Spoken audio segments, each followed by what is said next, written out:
Lourdes s'apprête à fêter l'Assomption et à accueillir des dizaines de milliers de pèlerins venus du monde entier. Connue pour ses miracles et son tourisme religieux, la ville peine de plus en plus à remplir ses hôtels et ses restaurants le reste de l'année. La mairie a donc décidé de mettre en avant d'autres points forts de la région. Gastronomie, activités à sensation, nature. Adrien Voyer et Agathe Viguier ont testé pour vous. Au lieu de pèlerinage, Lourdes attire chaque année 3 millions de fidèles. Mais derrière la ferveur, les hôtels mettent la clé sous la porte, les uns après les autres.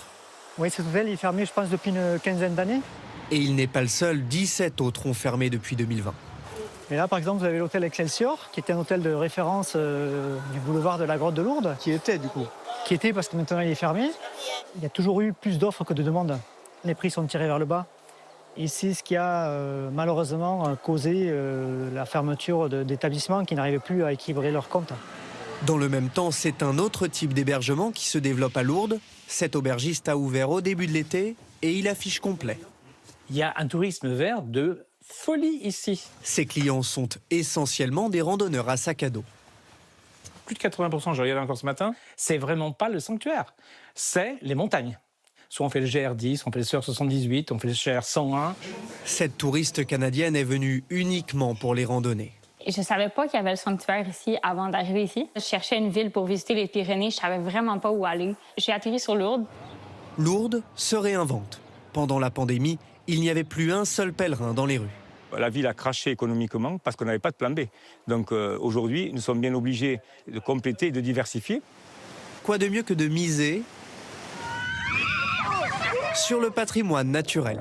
La descente en rafting sur le Gave de Pau qui traverse la ville attire cette année 1500 amateurs en plus par rapport à l'année dernière.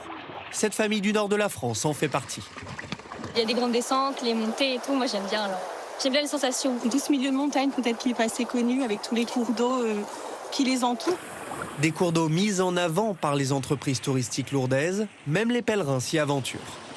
On arrive à capter, nous, les jeunes qui sont des camps scouts, souvent, qui viennent là pour aider les pèlerins, pour pousser les fauteuils. Et souvent, pour être récompensés, on leur offre une petite descente de raft et découvrir la vallée. Sur des camps de jeunes comme ça, souvent, on a du monde qui vient faire du bateau.